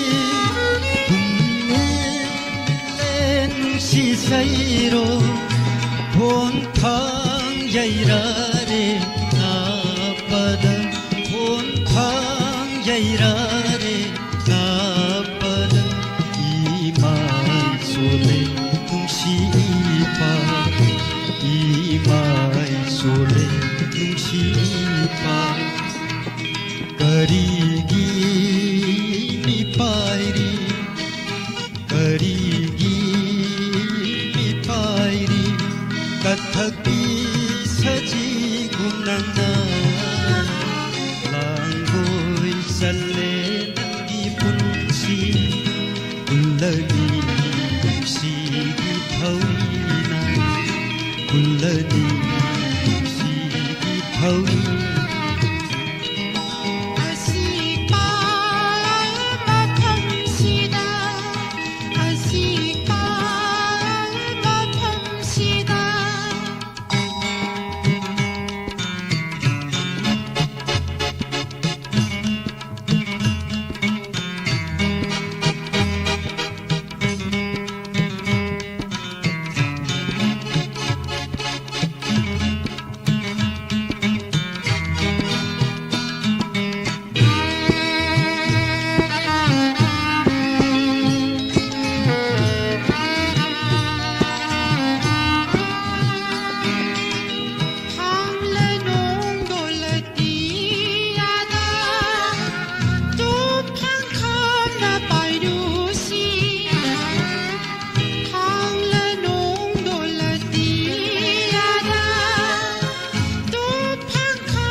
Ay, Shankar.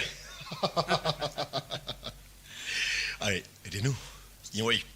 Ay nang na phamda toine panchiba. Ay gi Tripura nung siya marup Shankar habido. Nang dadas ni. Dada, ako'y bangla lebak ta lakwadi kay na seba taw gani dada. Ay bu Tripuri ni kauthopi duna menung si thawjal utpiri bado maduni hen penjare ibongi bema. Shankar,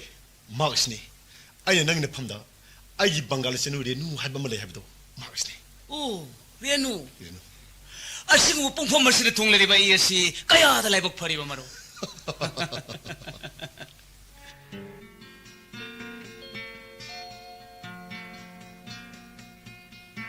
Sigla sangguna Bharat lagi Bangla lagi Bharat maning tamna pariba miyoy bagi maratadi miyoy bagi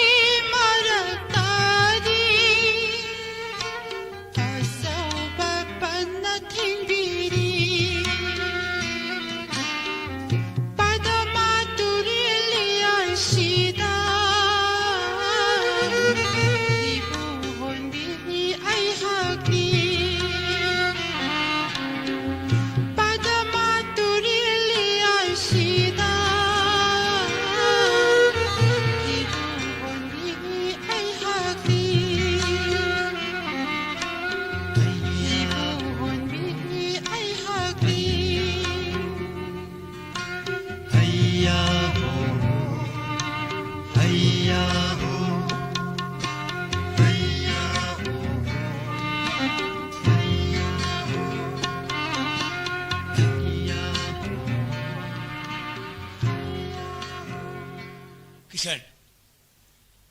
the हिरू बाग तो फम लेरगे इसै ngangle bi nupi macha si kanano maro Padmani dada Renu aina hangli base Padma Turel sibunate hi hondi sibune hi holi bin pi message ni Padma haribse Padma Kishan nangi leba sungu phajaba leba prithvi gi mafam kadai de lerangani eng tapi Padma ani ne tong leba mafam asibo emilasino ubu phangjere bai asi kaya da laiba phariba maro Shankari nangi lepak Tripura gi horpa Padma gi sen khredang Bangla gi imai se sen thrakpani nakhoi punam gi thojana hingjire bani ngasi leirba Bangla gi thoi singse adu Kishan Padma Turel gi phajabadi mafam asina yam ne heli dada gi milado mangala ni sina thagak kidna hayeng tung daga ubang amdra bade kari ohagani Renu Mangala sina ai gi na ta mikop mama toro bersungan biradabati ai gi thamoi sina kaya gi matik harau je daba mangala do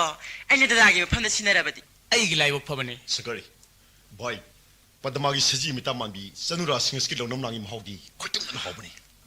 makhoi lang dang tang thuraba punsi su na thob ngomori dada na khoi Tripura gi pakhang singsu Bangla gi pakhang gumna nuksika hobiram laga poloi daga dilo nakhiba yabra dada Sisilu Salo lising pubani Joban gi punsi do ayo na hitsal ga lenjani mayak talak sembirang do orabadi ne Padma gi pakte iroining ba satarunu aduga ne Bangla gi chanu jing yamna chonjabi ni mai thong sing dudi mo lablasing ma phor aduga thamoi dudi kallabnu ngami habagi matagum lanjadra bising na maran sibirang anu dada Karino noi torsibo ha nete kano noi torsibo ai sibu nura pakhang kaya ge pen da boa kat pham basantari tu rajoi ururabro lemna to ko yaro ye dada ai sakai namasi asimba raim tar ngadabni Karino ni halsibo maram sukhang ni khandrai wayen batari ne wayen biram da yaro hai sakibade asimba raim tar ngadabni rayam tar sat bata rai tar sakadaba pare bas adrai wayel mage nakhoi ani gi maraktane ai bu ningba thungan mami do maduna achum mane lao sasila sasi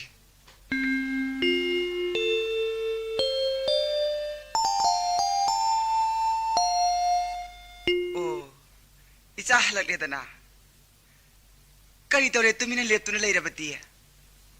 namune imana hangli base natti nangi hone bi hi hon mate ga mukhana duna leira bra haiba Padma namune imana hangli base natti nang woduna kra de hunto magina haibine nangbo tu hen taw thakre natti adu haitredi imana chalunu nangona lisel haraba natra haiba nangbo aina haite ta thokibra du bo adu di matom de hekta taw thakibani ne kada tigin pakhang ma thong huk tabam laga ai ba maya ma magda nusibi langnare mi ne haima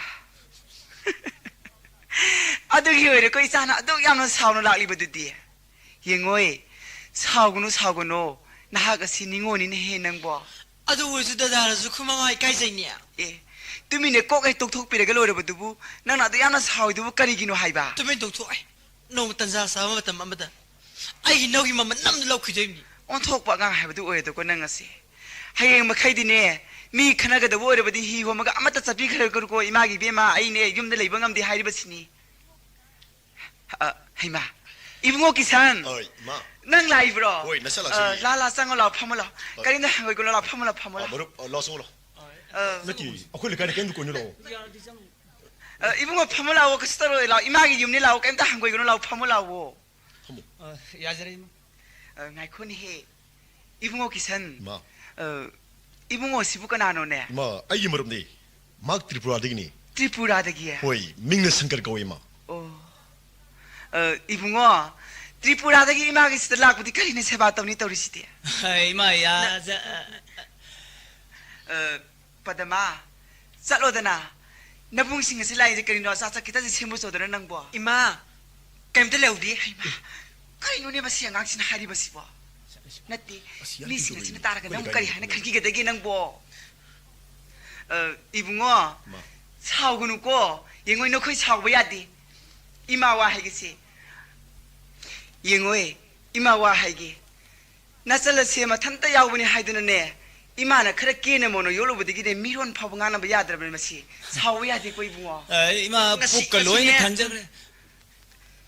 kai ri ima yu phal talib sibo ha kai ri ibu phatu talib sibo ꯀꯔꯤꯒꯤꯅꯣ ꯅꯪꯅ ꯅꯕꯨꯡꯁꯤꯡꯁꯤ ꯂꯥꯛꯑꯒ ꯇꯨꯃꯤꯟꯅ ꯂꯦꯞꯇꯨꯅ ꯂꯩꯊꯣꯏꯗꯨꯕꯨ ꯀꯔꯤꯒꯤꯅꯣ ꯍꯥꯏꯕꯅꯦ ꯀꯔꯤ ꯃꯕꯨꯡꯅꯣ ꯃꯥꯅꯅꯦ 이붕어 그래서 떨어요 파모 이마 있는데 게임도 중요해도 게임도 떨어요 이마 레이시디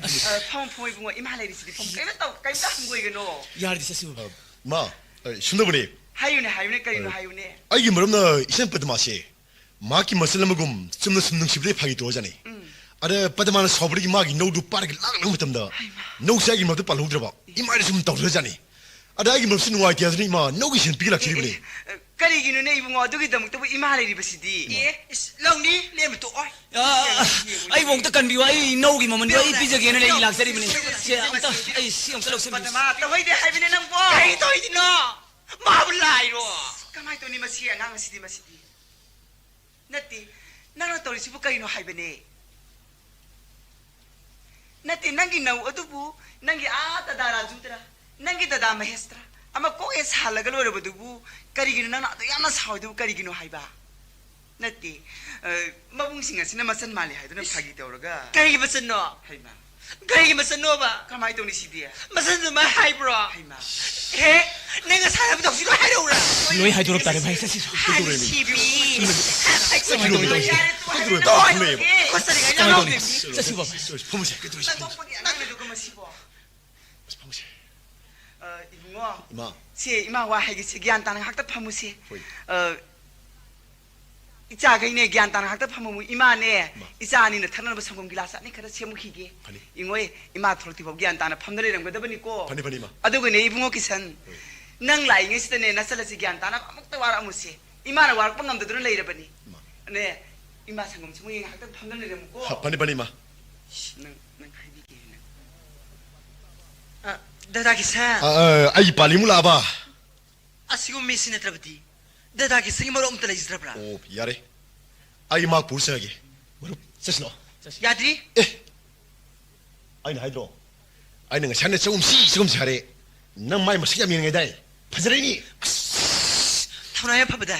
깨들 두밀레디야 어이 빠드마 아고 어때라리 낭이 하이콜 콘싱스디 어떤 파즈레다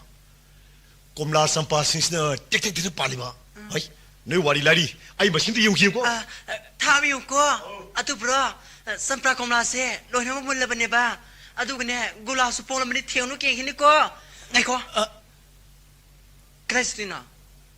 ai sasarage tawni 사키비아티